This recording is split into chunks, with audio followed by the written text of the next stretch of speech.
Hi అండి. అందరికీ నమస్తే. అందరూ బాగున్నారా? మనసులోని భావాలను సరదాగా పంచుకోవడానికి ఆల్వేస్ వెల్కమ్ టు మన స్నేహబంధం channel. And this is Mounika. చాలా గ్యాప్ అయితే వచ్చేసింది కదండి మన వీడియోస్తో టైం స్పెండ్ చేసి. సో ఈ గ్యాప్ అనేది ఎందుకు వచ్చింది, ఈ వీడియోస్ని నేను ఎందుకు పెట్టట్లేదు అని చెప్పి నేను రీజన్ అయితే మీకు చెప్తాను. సో ఇక్కడ నేనేం చూపిస్తున్నానంటే కిచెన్ దగ్గరికి వచ్చి అయితే 1 వీక్ అయిపోయిందండి. అంటే దీన్ని డీప్ క్లీన్ చేసుకొని అంతా పైనే తుడిచేసి అలా పెట్టేశాను అనమాట. ఇంకా మనం గమ్ముకున్న దేవుడు మనం చేయాల్సిన పనుల్ని ఎప్పటికప్పుడు నిర్వర్తించాలి అన్నట్టుగా మనకి కొన్ని పనులను అయితే యాడ్ చేస్తాడు కదా. అందులో భాగంగానే చేయి తగిలైతే ఆయిల్ ప్యాకెట్ సగం ఒలికిపోయిందనమాట. ఇంకా దాన్ని క్లీన్ చేద్దామని అయితే వస్తున్నాను. ఇంక ఇలా మొత్తం ఆయిల్ స్ప్రెడ్ అయిపోయి ఉంది కదా, దీని మీద డైరెక్ట్గా సోప్ అప్లై చేసామంటే అంతకి 2 పని పడుతుంది. సో అందుకని చెప్పి ఫస్ట్ ఆయిల్ని గ్లాస్లోకి తీసేసి పక్కన పెట్టేస్తున్నాను. ఇంకా అక్కడ వరకు సోప్ వాటర్ని అప్లై చేసుకున్నామంటే కొంచెం ఈజీ అవుతుంది కదా. సో దానికన్నా ముందు ఫస్ట్ ఈ గ్యాస్ స్టవ్ని క్లీన్ చేసుకుందామని చెప్పి ఇక్కడ రెడీ చేస్తున్నాను. చూస్తున్నారు కదా, అన్నం పొంగు పాల పొంగు ఎక్కడవక్కడ అలానే ఉన్నాయి. పైనే ఆ బర్నర్స్ని వాటిని క్లీన్ చేస్తున్నాను, కానీ గ్యాస్ స్టవ్ని అయితే డీప్ క్లీన్ చేసుకోలేదండి. సో అన్నం పొంగు కింద మ్యాట్ మీద కూడా చాలా భయంకరంగా పడుంది.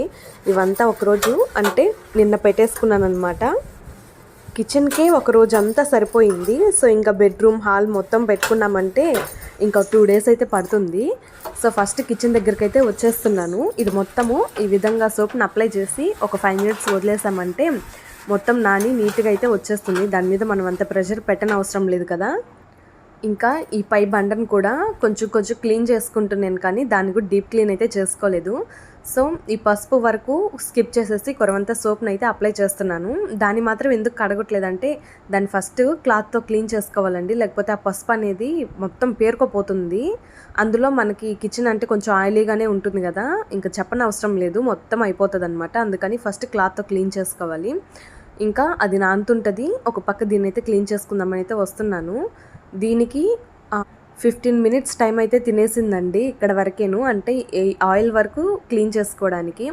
ఇంకా పక్క నుండి ఆ స్టీల్ స్టాండ్ మొత్తం తీసి మొత్తం క్లీన్ చేసుకునేటప్పటికి చాలా లేట్ అయితే అయ్యింది. కానీ మొత్తం ఒకసారిగా స్ప్రెడ్ చేసేసామంటే, అంటే ఈ ఆయిల్ని సోప్ కొట్టి అక్కడ నుంచి క్లీన్ చేసేసామంటే మొత్తం ఆయిల్ జిడ్ అవుతుందని ఫస్ట్ ఇక్కడ వరకు క్లీన్ చేసుకొని తర్వాత మొత్తం క్లీన్ చేసుకున్నాను.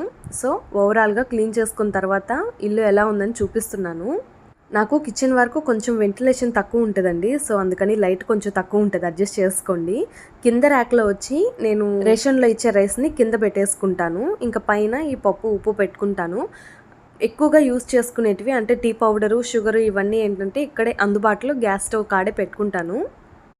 సో చైతు వాళ్ళకి హాలిడేస్ ఇచ్చేస్తున్నారు కదా, ఇంకా వాళ్ళని పట్టుకొని క్లీనింగ్ చేసుకునేటప్పటికి చాలా లేట్ అయితే అయిపోయింది. సో వీటితో పాటు పనిలో పని బియ్యం డ్రమ్ కూడా క్లీన్ చేసేసుకున్నాను. ఇంకా అందులో వచ్చిన బియ్యాన్ని అయితే చాట్లో తీసి పక్కన పెట్టున్నాను. వాటిని నీట్గా క్లీన్ చేసేసుకుంటే మళ్ళీ వాడుకోవచ్చు. ఆఖరి బియ్యం కాబట్టి దుమ్ము ఎక్కువ ఉంటుంది. ఇంక ఇక్కడేమో నా గొలుసులకి బాగా మట్టి అయితే పట్టేసింది. ఇంకా వాటిని క్లీన్ చేసుకుందామని అన్నిటినీ రెడీ చేసేసుకుంటున్నాను. సో వీటి క్లీనింగ్ ప్రాసెస్ చూపిస్తూనే వీడియోస్ ఎందుకు చేయలేదన్న రీజన్ కూడా మీకు ఎక్స్ప్లెయిన్ చేసేస్తాను.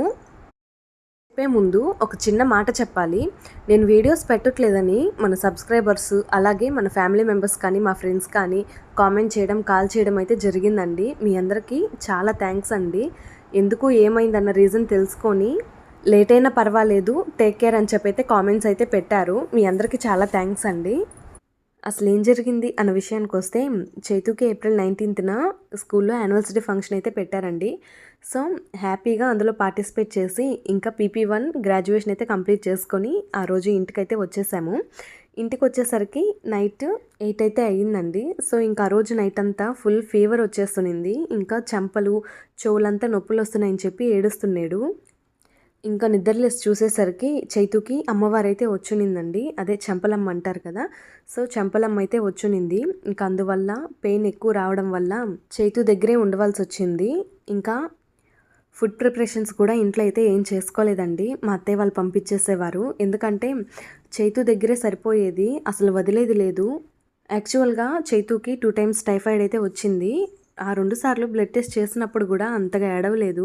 ఈసారి మాత్రం నాకే ఎందుకు వచ్చిందమ్మా ఈ విధంగా నొప్పి అని చెప్పి చాలా ఎక్కువగా అయితే ఏడ్చేశాడు. మనం బేబీకి డెలివరీ ఇచ్చినప్పుడు వచ్చే పెయిన్ కన్నా వాడు అడిగే ఒక్కొక్క క్వశ్చన్కి అయితే నాకు ఆన్సర్ చెప్పలేక నాలో నేనే చాలా కుమిలిపోయాను. ఇంకా అమ్మవారు కూడా చల్లంగా దిగిపోయిందండి. సో ఇక్కడ గొలుసులు క్లీనింగ్ కూడా అయిపోయింది. ఈ గొలుసులు క్లీన్ చేసేటప్పుడు నాకు ఒక చిన్న విషయం అయితే అనిపించింది. ఈ గొలుసులకి మనం కావాలని అయితే బురదలో దిగి మురికైతే అంటిలేదు. కాకపోతే అన్నీ అవసరమైన పనులే. అంటే చైత్రాకి సున్నిపిండి పూయడం, చైతుకి వేపాకు స్నానాలు చేయించడం కానీ, లేదా నేను కాలుకు పసుపు పూసుకోవడం, అంటే మన వాళ్ళ కోసం కేర్ తీసుకోవడం వల్ల ఒక వస్తువు అనేది మురికినైతే పడిపోయింది. సో సేమ్ అలానే నేను మా వాళ్ళ కోసం కేర్ తీసుకొని యూట్యూబ్ ఛానల్ని అయితే ఇలా మురికిన పడేశాను. సో ఇంకా దాన్ని రిపేర్ చేసుకోవాల్సిన అవసరం అయితే నాకు వచ్చింది. కానీ ఈ మధ్యలో అర్థం చేసుకున్న వాళ్ళు నాకు తోడుగా నిలబడితే, అర్థం చేసుకోలేని వాళ్ళు అన్సబ్స్క్రైబ్ అయ్యారు. అయినా దాని గురించి నేను ఆలోచించట్లేదు. ఇంకా ముందున్న విజయం గురించే నేను ఒక అడుగు ముందుకైతే వేస్తున్నాను. సో వీడియో నచ్చితే లైక్ చేయండి. ఎవరైనా కొత్తగా చూస్తుంటే సబ్స్క్రైబ్ చేసుకోండి. Thank you for watching.